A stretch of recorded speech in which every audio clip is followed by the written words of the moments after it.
Hi everyone, Kendall here again with week 3 of our National Park Sew-Along, which is hosted by Pat Sloan at her website, ilovetomakequilts.com. If you haven't done so already, jump over to Pat's website, download this week's free pattern, come back here, and I'll show you how I do it.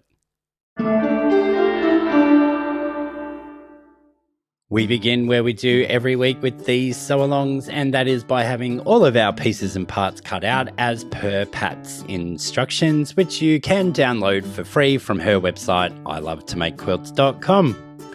We're going to start this week by making the half square triangles, which is pretty much what we do every week. And for that, we need our dark squares and our 4 background squares here. We're going to take those background squares and draw a diagonal line from corner to corner on all 4 of these. We'll then match those right sides together with our dark squares and take those to the machine and stitch 1/4 of an inch on each side of the drawn line.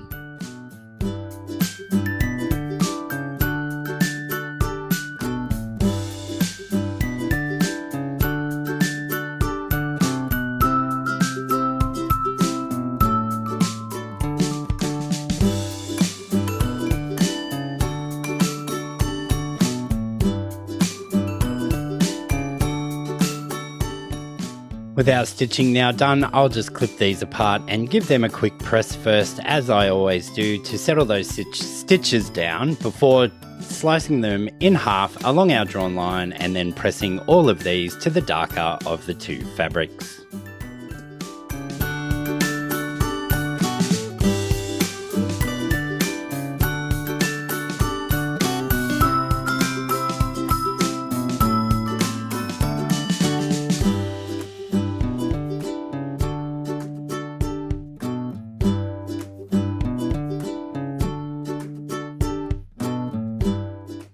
We now need to trim our half square triangles down to their final size, and you can do this in whatever your preferred method is, and for me that is to do them 2 at a time.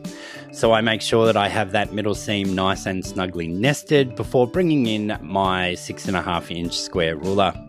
I make sure that our diagonal line, or the 45-degree line from that ruler, is along the stitching line. I then double check to make sure that there is enough fabric outside our trim down measurement of 2.5 inches on all 4 sides before trimming away those first 2 sides. We then rotate this around very carefully, and we can now place our 2.5 inch measurement on those fresh cut sides, making sure once again that our 45-degree line there is going along our stitching, and we can trim the final 2 sides. I'll get the rest of these done and I'll be back with you.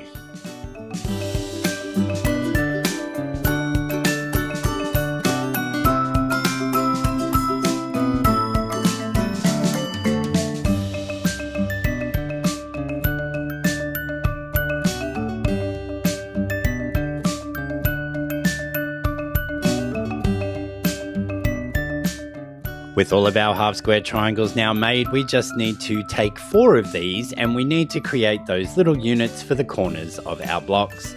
To do this, we'll bring in our medium light fabrics, which are these green ones here that I'm grabbing. We need to place a solid square on one side of our half square triangle and the rectangle on the bottom.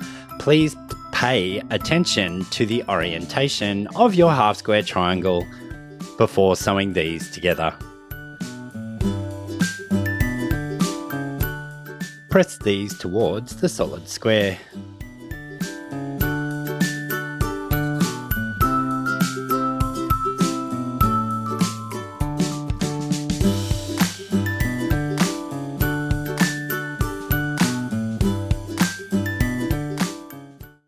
And it was at this very moment that I realized I had just sewn those together incorrectly. The white fabric from our half square triangle should be facing the solid square. Let me just unpick all of these, sew them again, and I'll meet you back at the cutting mat.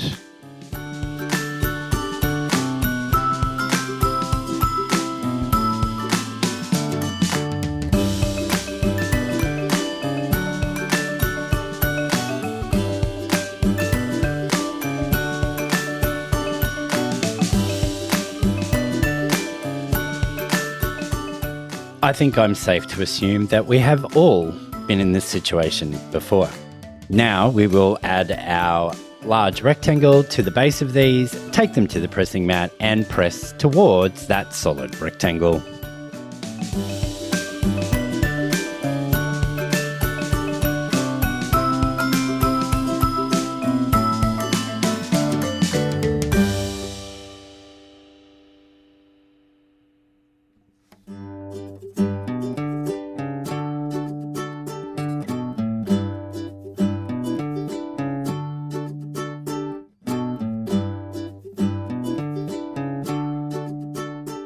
We now just need to make the unit that goes in the center of this block, and for that we need to grab our 4 remaining half square triangles that we created earlier.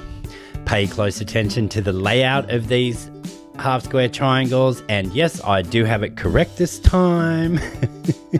And we're going to sew this together as a 4 patch, first by doing our 2 vertical seams, pressing those in opposing directions and sewing our horizontal seam.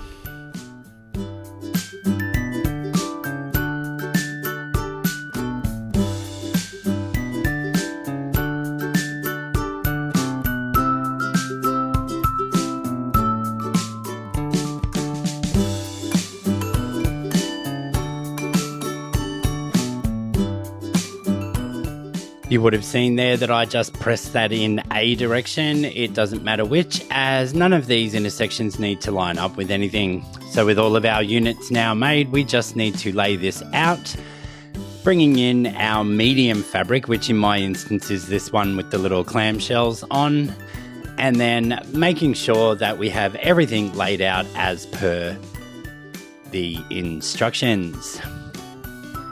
Once we have this laid out, you'll see that it is just a 9 patch, and 9 patch construction rules will apply.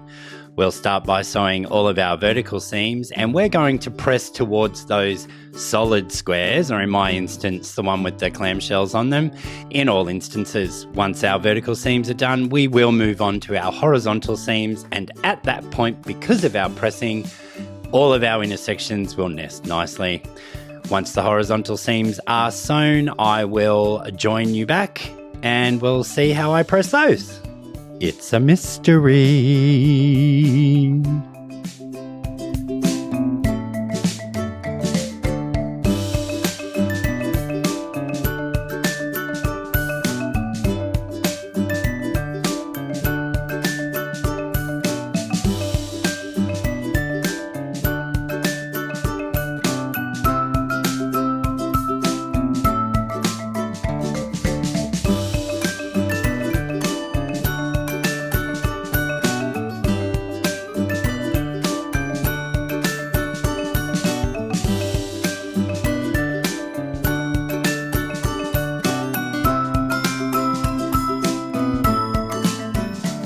With our first horizontal seam sewn, as the path of least resistance will be away from that center 4 patch square, so we are going to press this up towards the top row, and once we attach our bottom row, we will press down towards that bottom row also. In these instances, we are pressing towards the more solid of the 2, and our block for this week will be done.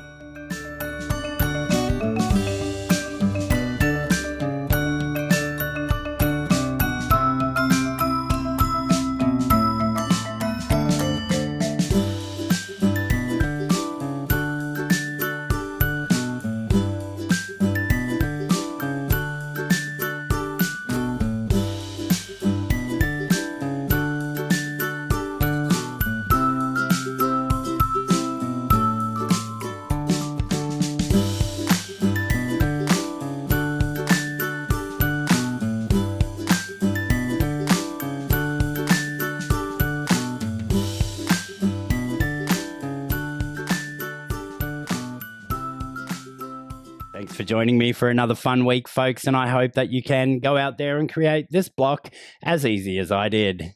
If you haven't already done so, I'd love for you to like the video, share it with a friend that you think may be interested.